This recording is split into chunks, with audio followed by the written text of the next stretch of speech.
Et salut à tous et bienvenue pour cette nouvelle critique. On va aujourd'hui parler de Illusion perdue, réalisée par Xavier Giannoli. Lucien est un jeune poète inconnu dans la France au XIXe siècle. Rempli de grandes espérances, il veut se forger un nouveau destin. Il quitte l'imprimerie familiale de sa province natale pour tenter une chance à Paris. Bientôt livré à lui-même dans la ville fabuleuse, le jeune homme va découvrir les coulisses d'un monde voué à la loi du profit et des faux semblants. Une comédie humaine où tout s'achète, où tout se vend, la littérature comme la presse, la politique comme les sentiments, les réputations comme les âmes.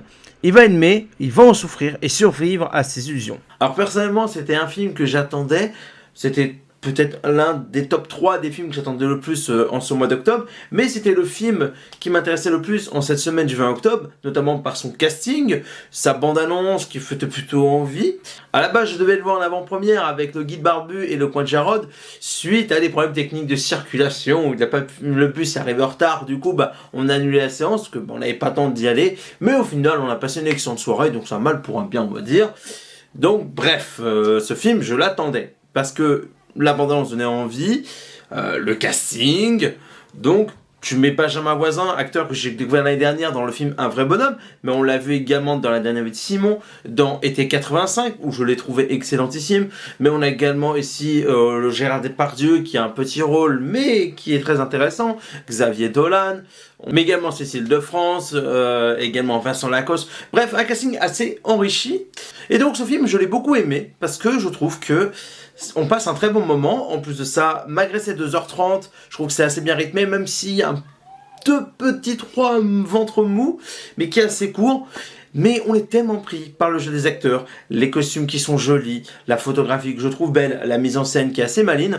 Je trouve qu'on passe un très bon moment devant Illusion perdue, et ça fait du bien. Et une fois de plus, ça prouve que le cinéma français, il a encore de très bonnes cartouches. Et personnellement, c'est pour moi dans le top 10 des meilleurs films français qu'on a eu cette année, et peut-être même dans le top 5, parce que c'est grandiose, c'est fascinant, et ce que j'aime surtout, c'est qu'il y a une critique, même si c'est pas l'entièreté du film, il y a une critique envers la critique, entre guillemets, donc c'est on montre un peu une sorte de corruption au niveau des journalistes, et pour être honnête, ça m'a fait un peu rigoler, parce que plusieurs fois, je me suis posé la question si on payait pas certains journalistes pour avoir des bonnes critiques sur des films, sur des musiques, etc., etc. Plusieurs fois, je me suis posé la question, pour être honnête. On va encore dire que je suis un con, mais c'est pas grave. Donc c'est pour ça que ça m'a fait sourire de voir ces sortes de corruption qu'on voit dans le film. Donc ouais, moi ça m'a bien plu. Bref, ensuite, moi c'est le casting surtout que je trouve vraiment bon. Donc on a un Benjamin Voisin qui est vraiment excellentissime, qui partage plusieurs sortes d'émotions, entre rire, larmes, même un peu de colère. Je le trouve qu'il a une façon d'exprimer plusieurs émotions vraiment extraordinaires.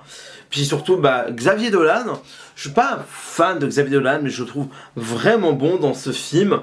Là il n'avait pas son accent habituel, je sais pas s'il a travaillé son français ou si on l'a doublé, je sais pas. Voilà, je le trouve vraiment extraordinaire, c'est un des meilleurs rôles du film je trouve.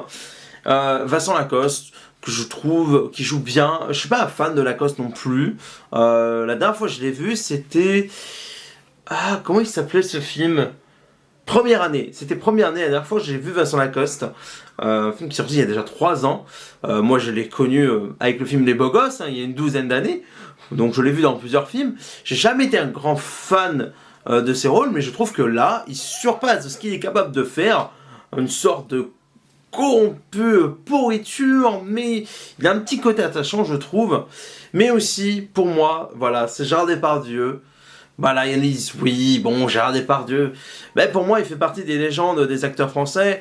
Et ça fait du bien de le voir dans un bon rôle. Parce que ces derniers temps, j'avais plus l'impression que Gérard Depardieu, on écrivait des rôles pour Gérard Depardieu. En fait, voilà, bon, Serge Depardieu, allez, vas-y. Je veux Gérard Depardieu dans mon film. Allez, on écrit un truc pour lui. Et comme ça, il a rien d'autre à faire.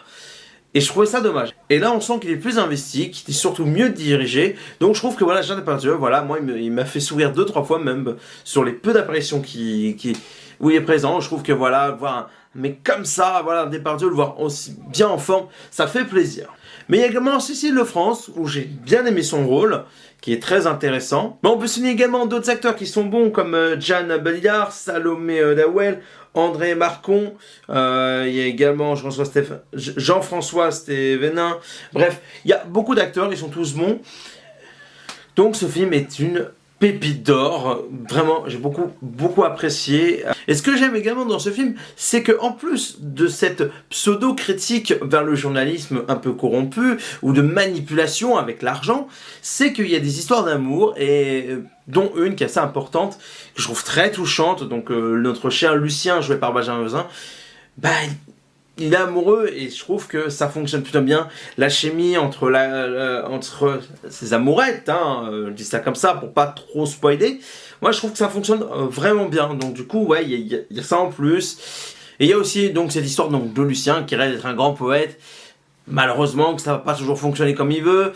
Il va vouloir prendre le pouvoir, enfin pouvoir entre guillemets, mais il va se faire rattraper, et je trouve qu'il y a des rebondissements qui sont très intéressants, et que la fin, je m'attendais pas vraiment à ça, et je suis agréablement surpris par cette fin qui est pas si prévisible, que ça.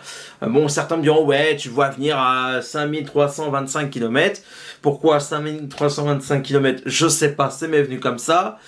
Donc, ouais, c'est une très bonne surprise, ce Illusion perdue. Voilà, moi j'ai passé un agréable moment.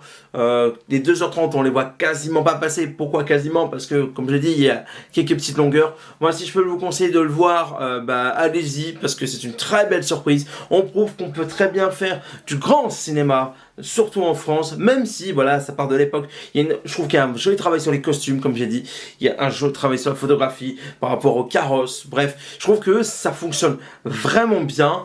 Et je suis très content d'avoir vu ce film, et je suis très content qu'il m'ait plu. En tout cas, si vous avez l'occasion de le voir, n'hésitez pas. Bon, il est plutôt bien distribué, je crois que c'est environ 430 salles, donc je pense que vous aurez l'occasion de le voir. Mais je sais que certains n'aimeront pas ce genre de film, parce qu'on va dire, ouais, encore une histoire niaise sur la France de l'époque. Eh ben non, c'est plus que ça. Je trouve que, en plus, ce qui est génial, c'est que malgré qu'on utilise d'époque où il n'y a pas de réseaux sociaux et tout, je trouve qu'il y a un joli clin d'œil par rapport aux réseaux sociaux aujourd'hui. Et ça, je trouve que c'est vraiment extraordinaire dans ce film. Voilà, vous l'avez compris, j'ai vraiment bien apprécié Illusion perdue.